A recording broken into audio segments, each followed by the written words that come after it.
Yeah, duh, yeah. How do it feel knowing that your homies dying over? Welcome back to the Elite Ball Knowledge Podcast, and draft day is only a few weeks away. So today I'm going to be dropping my first mock draft, the 1.0, and so here are the rules.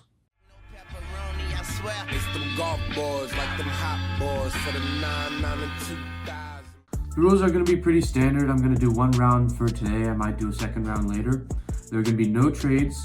I'm going to use Mel Kiper's big board because he is the draft guru. You know, he is the most influential pillar of mock draft communities.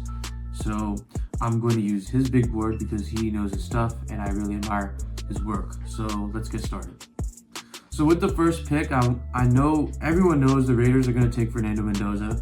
You know, last season they were 3-14, and even though they just got Kirk Cousins, I think that he's a good, template for Mendoza to build off of. And I think even though that they signed him to a big, long deal, they still have a bunch of, ways out of that deal. And I think that having those two in a locker where they can really feed off each other's energy and, be a catalyst for each other's success.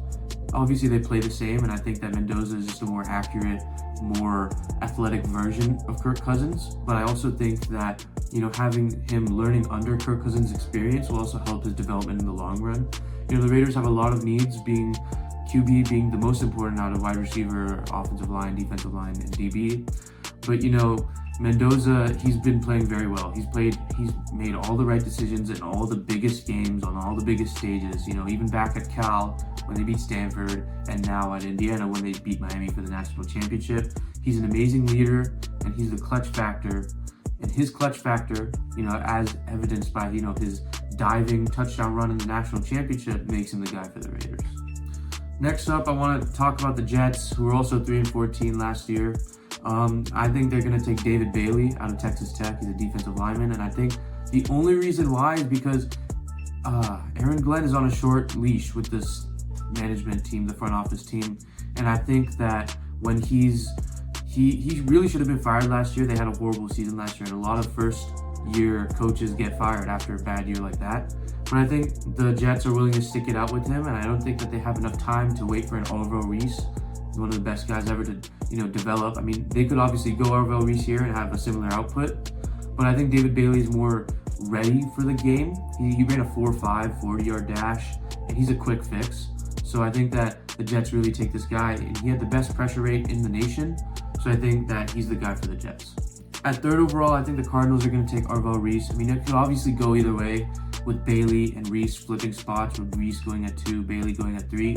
I think he's just one of the best. He's the best defensive talent overall in this draft. I think there's no reason why you shouldn't take him. He's the best player available for a reason, and the Cardinals are going to want to rebuild that defense, which is long gone past its good glory days.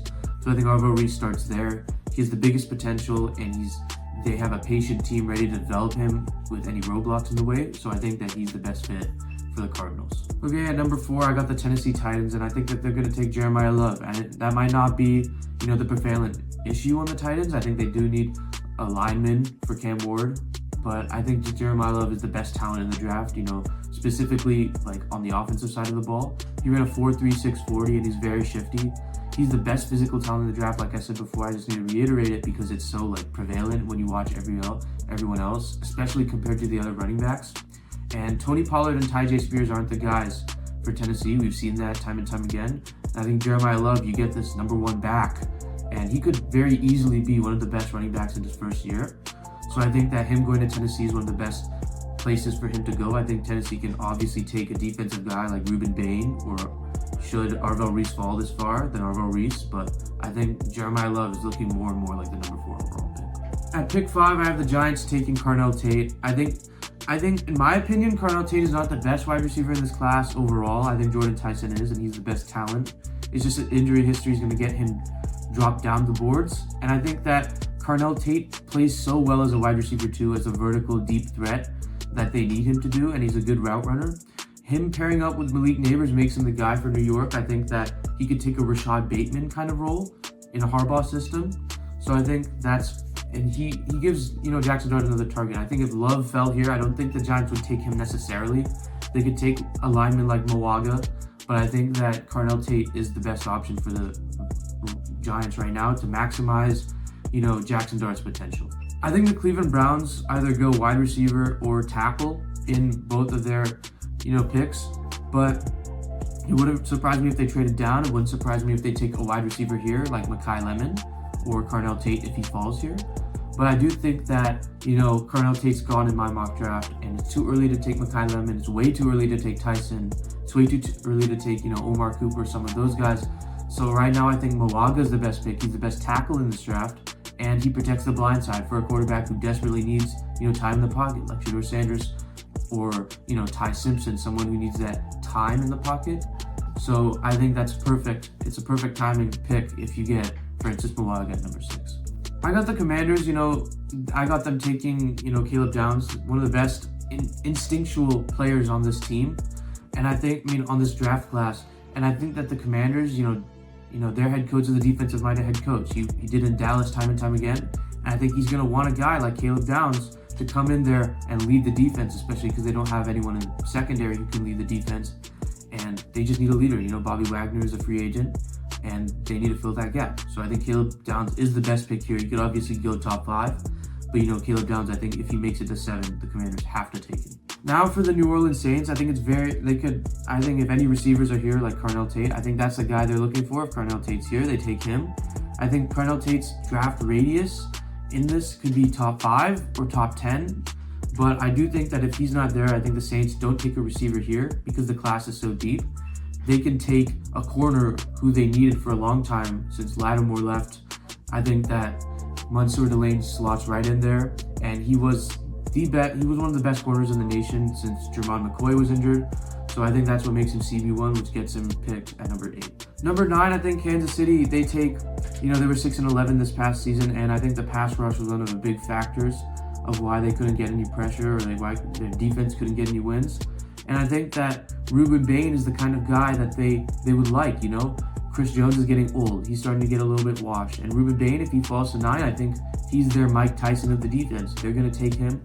Plus Spagnuolo, he's going to be one of the best guys and best rookie defensive players. I think he might actually win Defensive Rookie of the Year just because he's in that system of Spagnuolo, which allows him to, blossom into one of the best linemen. And he's learning under Chris Jones, so, it's going to be dangerous if he goes to the Chiefs. And I think if he falls to that point, he's most definitely a Kansas City Chief. Next up, we got the Cincinnati Bengals, and I think this is going to be a bit of a shocker. They take an edge rusher here. The pass rush is one of the bigger needs for them, and they just lost Trey Hendrickson. They don't really have any guy on the pass rush.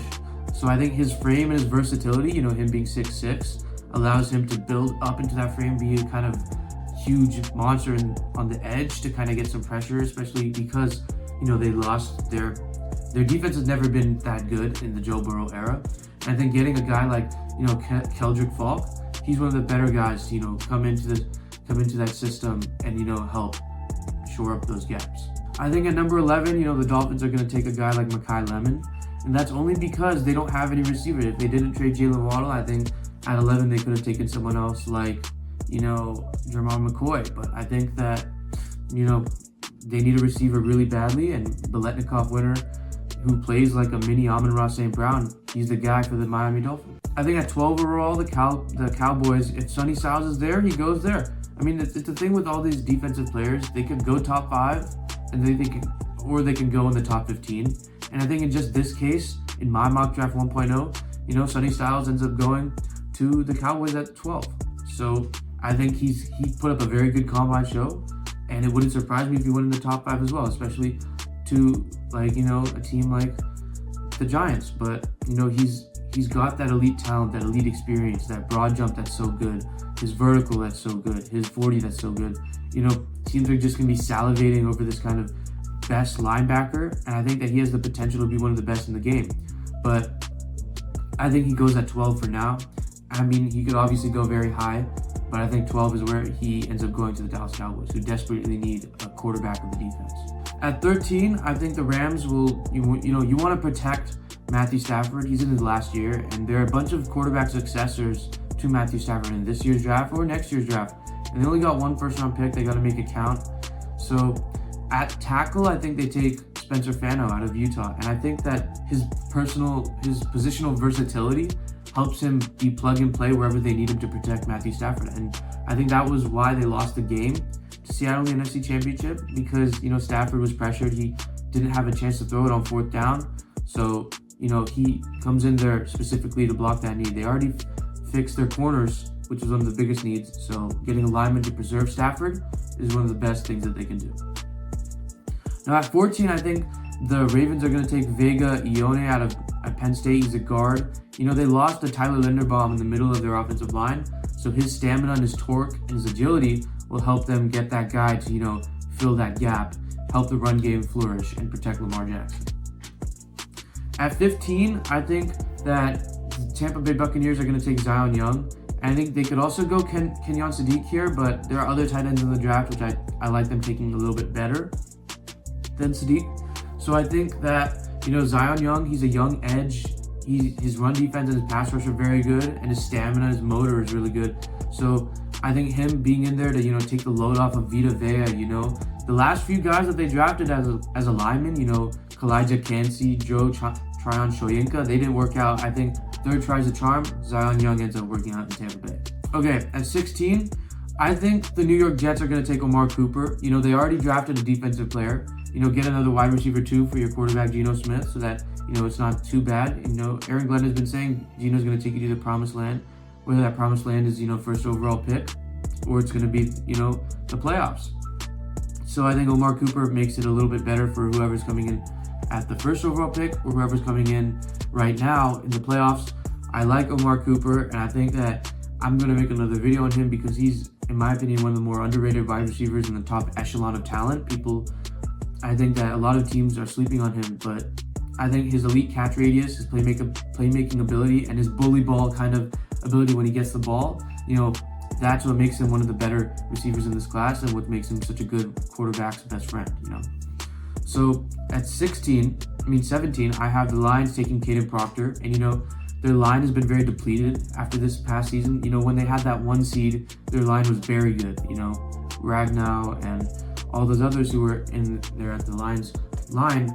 But, he brings the fight back to the Motor City. His experience and his agility make him that kind of guy for the Lions. And I think it's either Monroe Freeling or Caden Proctor here. And it just depends on who Dan Campbell likes more. And I think that Dan Campbell is going to love Caden Proctor. At pick 18, I got the Vikings taking Dylan Thieneman out of Oregon. He's a safety. And I think that his flexibility, his savviness makes him the guy for the Vikings. They haven't had a good safety in some time. They haven't had a good, linebacker in some time. And someone who can lead the defense, call plays for the defense. And Thieneman makes him such a good player. So I think that his fit in the Vikings defense, Brian Flores' defense, which will get him to the new heights that he's seeking in the pros. Okay, at 19, I got the Panthers taking Kenyon Sadiq. And I think it'll hurt the Bucs for passing on Sadiq and just seeing him go to the Southern rivals, but I think that Stowers is available later in the second round, and I think they could take him there. And they're arguably the same. I think Stowers is a better blocking tight end, but Sadiq is a better receiving tight end. And a lot of comparisons were comparing both of those two to Vernon Davis, and that's an amazing pick.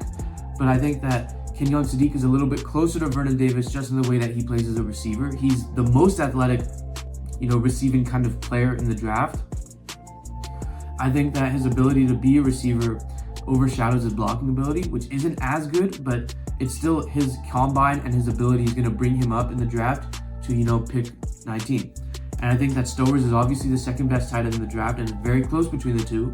But, Stowers is a better blocker, so his receiving side doesn't get, shown more in the draft coverage, which is why I think he's going in the second round, not the first. At the 20th overall pick, I got the Dallas Cowboys taking Peter Woods. And I think, yes, his production dipped, but he's still, he's 6'3", 298, and that he's someone who the Cowboys have been looking for in the defensive line. They brought in Rashawn Gary. They traded away Michael Parsons. They need help. They have Kenny Clark. They have Quinnen Williams. I think him learning under Quinnen Williams, working with Quinnen Williams, sets him up to when Quinnen Williams and eventually leaves. But his versatility and his skill set and his disruption makes him the guy in Dallas. I also think that the Cowboys need a guy like, Charles Haley, who they had long time ago, who won them those Super Bowls. And I think Peter Woods can be a disruptor. Like Charles Haley, I'm not saying he is Charles Haley, but I think his ability to disrupt might bring back flashbacks of what they needed so bad and what they had in the time that they won those Super Bowls. Now at pick 21, I got the Steelers taking Ty Simpson, the quarterback out of Alabama. And I think that if the Jets take Simpson at 16, Simpson's either going to go at 16 or 21. So if the Jets take him at 16, Steelers are going to take Drew Aller later in the draft, and they're going to ride with Will Howard and Aaron Rodgers. But I think if the Jets take Ty Simpson, Steelers are going to take Jordan Tyson or Denzel Boston. So I think if they really want to make a change, that's why it says change maker on there. Steelers have been in such a purgatory, and desperation is going to catch up with them. So I think Ty Simpson is going to be who they take. And if they do take Ty Simpson, the franchise is on a completely new path, because right now they've been in the one track road of 9-8, first round playoff loss, just been in a rut recently. And I think Ty Simpson, he elevates the franchise out of there, and he sets a new course, and he's the new captain of the Steelers, along with Mike McCarthy. At 22, I think the Chargers take Monroe Freeling. And offensive line was the worst part of the Chargers by far. And I think that him going in there, I think he's obviously very high on Kiper's board. But on my board, I think that he goes to the Chargers. He's a fighter. He's who they want. And with all the injuries, he just boosts the line that, if they get him, there's no real weaknesses on that line. So I think that, year-over-year improvement plus pass protection plus arm length really helps protect Justin Herbert, and we're finally going to see him win playoff games and see him become not if man, but that guy for the Chargers, and show why they really invested in him. At pick 23, I think the Eagles are going to take Cassius Howell. They lost a bunch of defensive players, but I think adding more guys to the line, some of the guys from their Super Bowl, Milton Williams, he left. Brandon Graham has been gone for some time. So I think getting Cassius Howell in there to plug and play as a defensive guy, he's experienced, and he puts in high effort every single play. He played very well this season, and I think that he's a very good guy for the Eagles to, target. He's not from Georgia, but, he's one of their guys. And I think at 24, the Cleveland Browns take Jordan Tyson, and this is a steal of the draft. At 24, you're getting, in my opinion, the best wide receiver talent in the draft. And last year, he was one of the best in college football. But I think since the Browns took offensive line, they have to take receiver here. It could obviously be very flipped if they take Carnell Tate at 6. But I like this pick for Shedeur Sanders. I think Jordan Tyson, he creates after the catch. He breaks a lot of tackles. He's a very good catch radius kind of guy. Very good, go-getter kind of guy. So I think Jordan Tyson can pretty much do it all. If he wasn't injured, he'd be a top 5 talent for sure.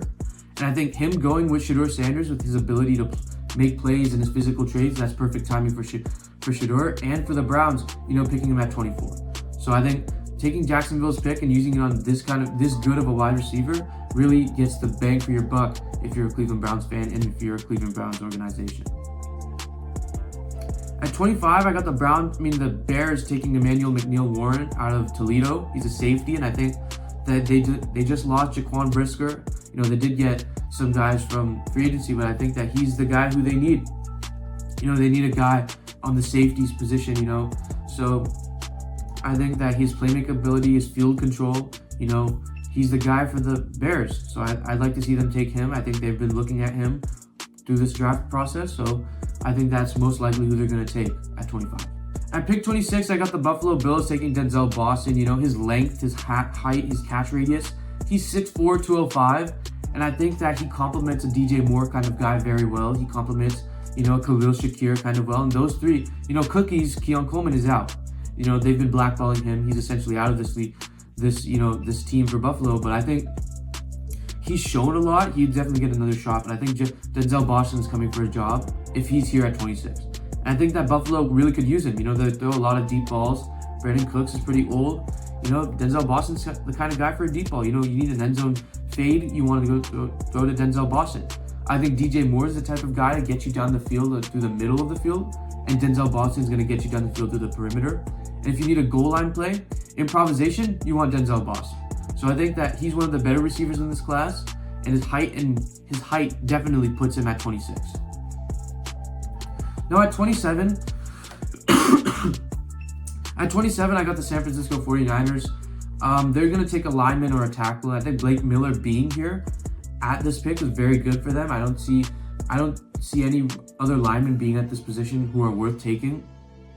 And I think that his ideal frame, his experience, and his consistency help him in the run blocking game, and his complement to Trent Williams really makes him the guy in the Bay Area for San Francisco. They don't typically draft, Clemson kind of guys, but I think that he's one of the better guys to take. He's 6'7", 317, and this frame is not, it's not something that you can develop. You get this frame, then you can develop the guy, and I think that him having this frame makes him really good for San Francisco. And putting him on the other side of Trent Williams, or putting him behind Trent Williams to learn under Trent Williams, really could help. I think if he gets a little bit more flexibility, he'd be the even more perfect pick because we could put him in the middle. But I think that this is a great pick. There are plenty of receivers in the second round who the Niners could take, just, be in that rotation. But I really like Blake Miller at the spot. His frame really gets people salivating over what he could be. And hopefully he's not the next Evan Neal, but he's closer to Trent Williams than he is to Evan Neal. Okay, at 29, I got the Texans also taking a lineman. And a lot of people are saying, why are the Texans so bad this past few years? And I think what really stems from that is CJ Stroud's offensive coordinator, Brian Griese, gone. And he was a very good quarterback coach for wherever he was. He was amazing. And that's why Stroud was so good in his rookie season. But him being gone made Stroud a little bit worse. The offensive scheme wasn't as good. The line protection being bad, that was also not good. So there's only the Texans said they're going to stick with their guys at the coaching staff, so that's gone. And the only one really big thing that you can do is get Stroud a better line. So you take that down with Max Achor from Arizona State. Sorry if I butchered that name. He's 6'6", 330, and he's never allowed a sack this past season. His lateral agility and his size help him in pass protection and run blocking, which will, elevate David Montgomery's game and Stroud's game in the Texans, offense. So he's really a beneficial player, and I think that it would benefit the Texans a lot to take him to protect Stroud, because then we're going to see a season out of Stroud similar to his rookie season, because Stroud is still that guy. And I think you get a lineman to protect him a little bit better, pair him up with Ariante Arcere, then Texans are good. At 29, I think that the Chiefs from LA's pick, I think they take, Jermon McCoy. They took edge already. Corner, they just lost Trent McDuffie, and I think Jermon McCoy, even though he didn't play last season, his whole career in college football, he had 6 picks, and he had a 97.2 coverage grade in his last healthy season in 24. His ball hawking skills and his on-the-ball production in Spagnuolo's system, he's one of the best corners in this draft class, and he can go from pick, 10 to pick 29. I just have him at 29 because I think that the ACL injury is going to drop him down, even though he ran a 4.39 40 at his pro day. I like Jermon McCoy. I think he has all the abilities to succeed, and I think that he's going to come into Kansas City and he's going to have a similar season to Trent McDuffie just because of how good he is and the scheme of, Steve Spagnuolo.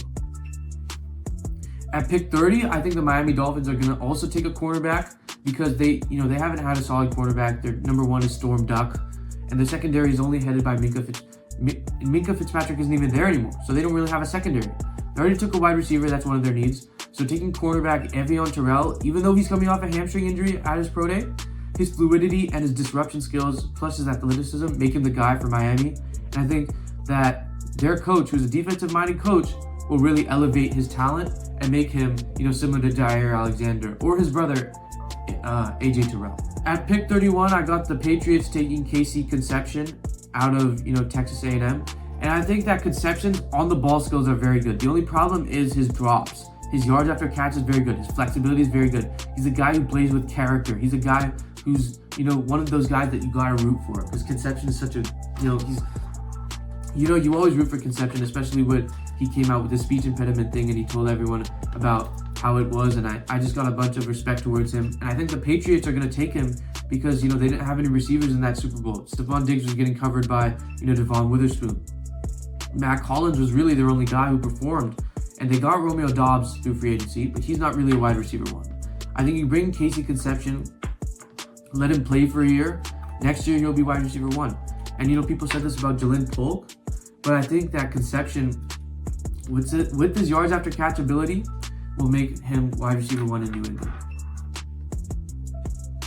And to the Super Bowl champion Seattle Seahawks at pick 32, they're going to take Jadarian Price, the other running back from Notre Dame, but even though he's not as good as Jeremiah Love, his receiving game is very good, and his patience is going to make him reminders of Kenneth Walker. Kenneth Walker was already very good in the agility, lateral agility, shiftiness before he came to the NFL.